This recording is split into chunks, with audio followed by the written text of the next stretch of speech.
Hello friends, welcome to Tamil வீட்டு சமையல். இன்றைக்கி ரொம்பவே சுவையான சிம்பிளான ஒரு ஸ்வீட் ரெசிபி தான் நம்ம பார்க்க போகிறோம்.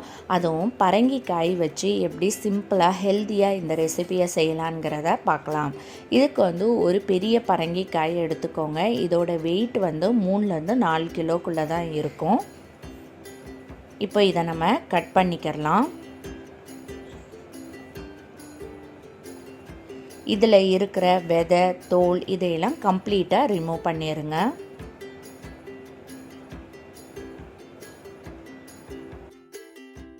ஸோ இந்த மாதிரி க்ளீன் பண்ணிடுங்க.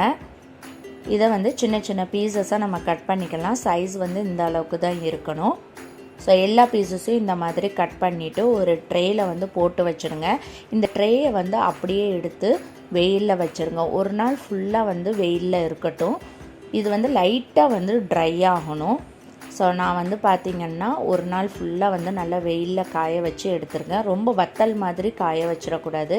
அதில் இருக்கிற தண்ணி பதம் லைட்டாக ட்ரை ஆகணும். ஸோ அந்த அளவுக்கு மட்டும் நீங்கள் காய வச்சா போதும்.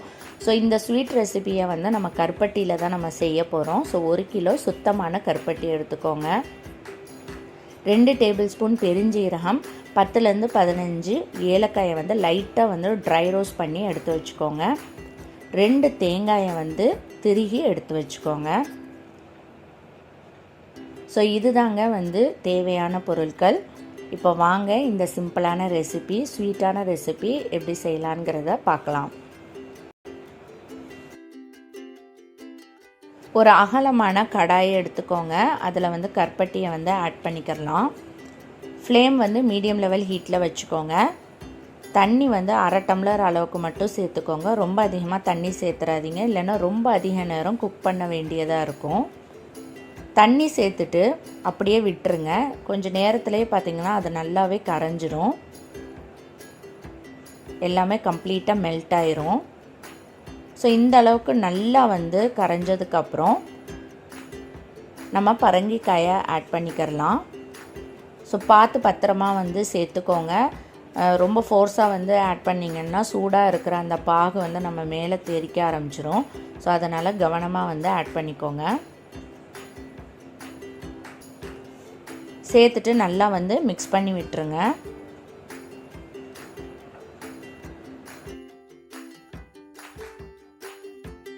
இது கூடவே திருகி வச்சுருக்கிற தேங்காயும் நம்ம ஆட் பண்ணிக்கிறலாம்.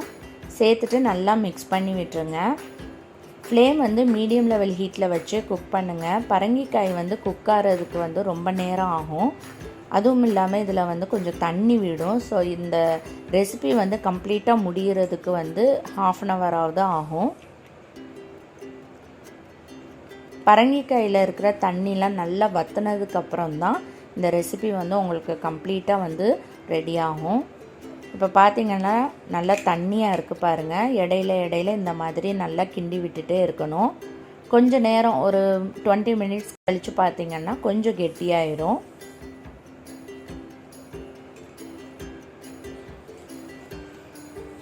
ஸோ இப்போ எக்ஸாக்டாக பார்த்திங்கன்னா 20 மினிட்ஸ் ஆகிருக்கு. பார்த்திங்கன்னா நல்லா கெட்டியாயிருச்சு. இப்போ இதில் கொஞ்சமாக முந்திரி, கிஸ்மிஸ் இதெல்லாம் நம்ம ஆட் பண்ணிக்கலாம். இது ஆப்ஷனல் தான். விருப்பப்பட்டால் சேர்த்துக்கோங்க, அப்படி இல்லைன்னா வேண்டாம். சேர்த்துட்டு இந்த மாதிரி நல்லா மிக்ஸ் பண்ணி விட்டுருங்க. ஸோ இந்த அளவுக்கு நல்லா கெட்டியாயிருச்சு பாருங்கள். ஸோ இப்போ நம்ம கேஸ் ஆஃப் பண்ணிடலாம். அதுக்கு முன்னாடி நம்ம என்ன பண்ணணும்னா, நம்ம வறுத்து வச்சுருக்க பெருஞ்சீரகம், ஏலக்காய் இதெல்லாம் வறுத்து வச்சுருந்தோம் பாருங்கள். அதை மிக்சியில் போட்டு நல்லா பொடி பண்ணி எடுத்து வச்சுக்கோங்க. ஸோ இந்த மாதிரி நல்லா பொடி பண்ணிவிட்டு அதை லாஸ்ட்டாக இந்த மாதிரி நம்ம தூவி விட்டுறலாம். தூவி விட்டுட்டு இந்த மாதிரி நல்லா மிக்ஸ் பண்ணிக்கோங்க. இந்த பொடி நம்ம ஆட் பண்ணுறதுனால நல்லா வாசனையாகவும் இருக்கும். அதே மாதிரி சாப்பிட்றதுக்கும் ரொம்ப டேஸ்ட்டாகவும் இருக்கும். சேர்த்துட்டு இந்த மாதிரி நல்லா மிக்ஸ் பண்ணிவிட்டு கேஸ் ஆஃப் பண்ணிவிட்டு நீங்கள் சர்வ் பண்ண ஆரம்பிச்சிடலாம்.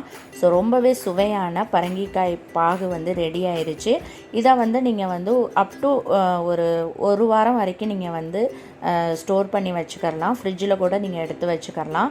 இது சும்மா சாப்பிட்லாம், அப்படி இல்லைன்னா நீங்கள் சப்பாத்தி, இடியாப்பம், ஆப்பம் இதுக்கெலாம் நீங்கள் தொட்டு சாப்பிட்டிங்கன்னா ரொம்ப ரொம்ப சூப்பராக இருக்கும்.